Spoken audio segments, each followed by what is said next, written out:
Good morning, folks. Sorry to keep you waiting. It was a couple phone calls. Today, I'm announcing the United States is targeting the main artery of Russia's economy. We're banning all imports of Russian oil and gas and energy. That means Russian oil will no longer be acceptable at U.S. ports, and the American people will deal another powerful blow to Putin's war machine. This is a move that has strong bipartisan support in the Congress and, I believe, in the country. Americans have rallied to support their Ukrainian people and made it clear we will not be part of subsidizing Putin's war. We made this decision in close consultation with our allies and our partners around the world, particularly in Europe, because a united response to Putin's aggression has been my overriding focus, to keep all NATO and all of the EU and our allies totally united. We're moving forward with this ban, understanding that many of our European allies and partners may not be in a position to join us. The United States produces far more oil domestically than all the European countries combined. In fact, we're a net exporter of energy. So we can take this step when others cannot. But we're working closely with Europe and our partners to develop a long-term strategy to reduce their dependence on Russian energy as well. Our teams are actively discussing how to make this happen, and today we remain united. We remain united in our purpose to keep pressure mounting on Putin and his war machine. This is a step that we're taking to inflict further pain on Putin, but there will be cost as well here in the United States. I said I would level with the American people from the beginning, and when I first spoke to this, I said defending freedom is going to cost. It's going to cost us as well in the United States. Republicans and Democrats understand that. Republicans and Democrats alike have been clear that we must do this.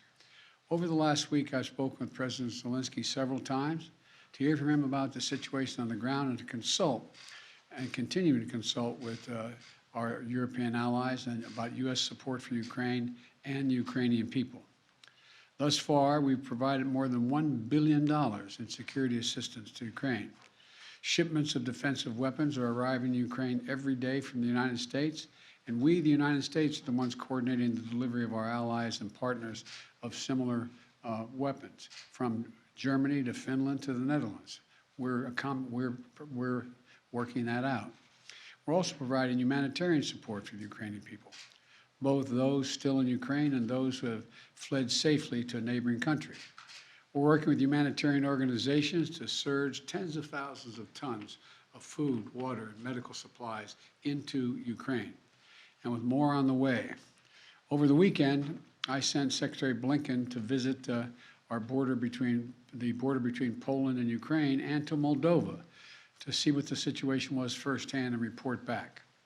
General Milley, Chairman of the Joint Chiefs of Staff of our Defense Department, was also in Europe, meeting with his counterparts and allies on NATO's eastern flank to reassure them, those countries bordering Russia, NATO countries, that we will keep our NATO commitment, a sacred commitment of Article 5. The Vice President Harris is going to be traveling to meet with our allies in Poland and Romania later this week as well. I've made it clear that the United States will share in the responsibility of caring for the refugees so the costs do not fall entirely on the European countries bordering Ukraine. And yesterday I spoke with my counterparts in France, Germany, and the United Kingdom about Russia's escalating violence against Ukraine and the steps that we're going to take together with our allies and partners around the world to respond to this aggression. We are enforcing the most significant package of economic sanctions in history, and it's causing significant damage to Russia's economy. It has caused Russian economy to, frankly, crater. The Russian ruble is now down to 50%, by 50% since Putin's announced his war. 1 ruble is now worth less than 1 American penny. 1 ruble is less than 1 American penny. And preventing Russia's central bank from propping up the ruble and to keep its value up. They're not going to be able to do that now. We cut Russia's largest banks from the international financial system, and it has crippled their ability to do business with the rest of the world. In addition, we're choking off Russia's access to technology like semiconductors and sap its economic strength and weaken its military for years to come. Major companies are pulling out of Russia entirely without even being asked, not by us. Over the weekend, Visa, MasterCard, American Express, they all suspended their services in Russia, all of them, joining a growing list of American and global companies from Ford to Nike to Apple. They've suspended their operations in Russia. The U.S. Stock Exchange has halted trading of many Russian securities. And the private sector is united against Russia's vicious war of choice. The U.S. Department of Justice has assembled a dedicated task force to go after the crimes of Russian oligarchs. And we're joining with our European allies to find and seize their yachts, their luxury apartments, their private jets, and all their ill-begotten gains to make sure that they share in the pain of Putin's war. These, by the way, are giant yachts. You've put some of them in your press. I mean, some of them are, I think I read one was over 400 feet long. I mean, this is worth hundreds of millions of dollars. The decision today is not without cost here at home. Putin's war is already hurting American families at the gas pump. Since Putin began his military buildup on Ukrainian borders, just since then, the price of the gas at the pump in America went up 75 cents. And with this action, it's going to go up further. I'm going to do everything I can to minimize Putin's price hike here at home. In coordination with our partners, we've already announced that we're releasing 60 million barrels of oil from our joint oil reserves. Half of that, 30 million, is coming from the United States. And we're taking steps to ensure the reliable supply of global energy. We're also going to keep working with every tool at our disposal to protect American families and businesses.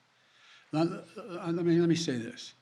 To the oil and gas companies and to the finance firms that back them, we understand Putin's war against the people of Ukraine is causing prices to rise. We get that. That's self-evident. But, it's no excuse to exercise excessive price increases or padding profits or any kind of effort to exploit this situation or American consumers, exploit them. Russia's aggression is costing us all, and it's no time for profiteering or price gouging.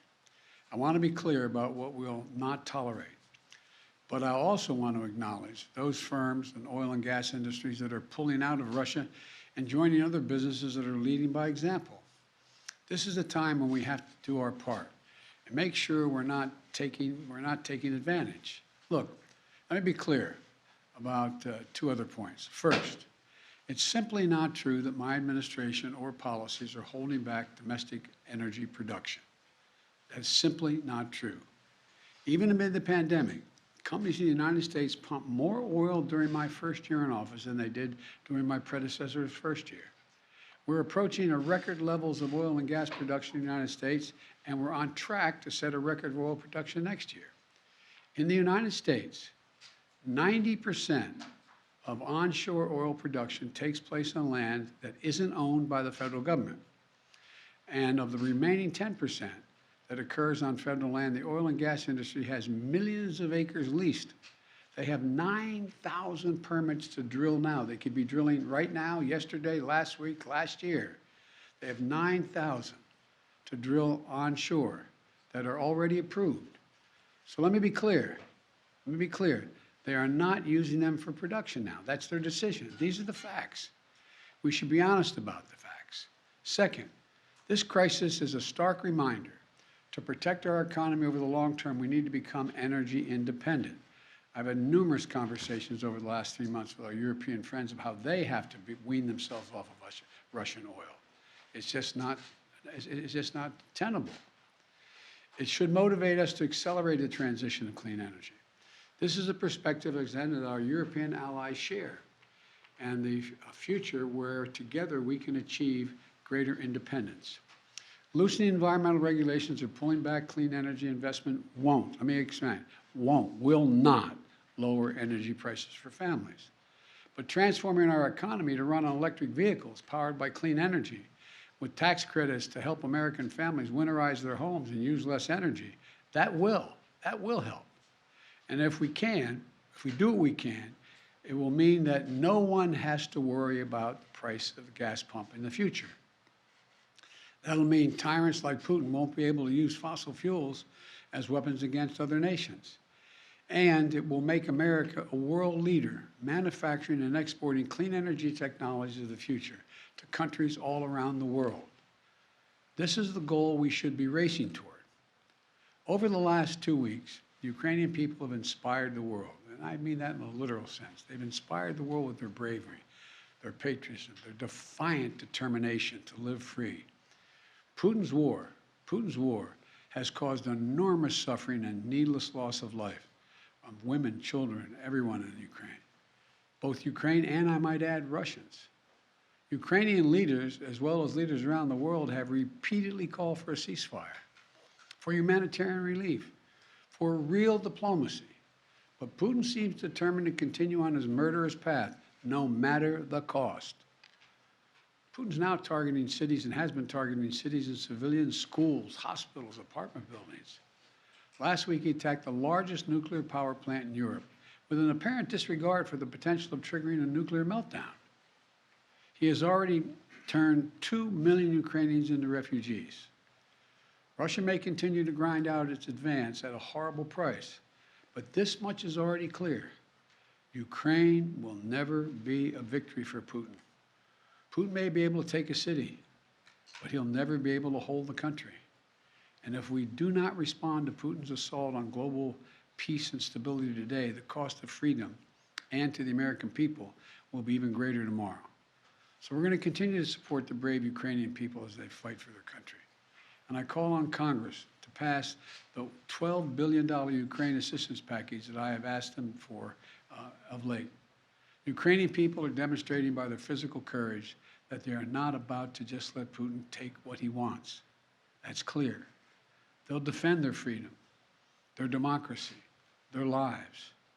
And we're going to keep providing security assistance, economic assistance, and humanitarian assistance. We're going to support them against tyranny, oppression, violent acts of subjugation. People everywhere, and I think it's maybe even surprised some of you all, people everywhere are speaking up for freedom. When the history of this war is written, Putin's war on Ukraine will have left Russia weaker and the rest of the world stronger. May God bless all those heroes in Ukraine. And now I'm off to Texas. Thank you very, very much. I know there's a lot of questions. I know there's a lot of questions, but there's a lot more that has to be made clear, and I'm going to hold on that until we get more information. Thank you. Appreciate it.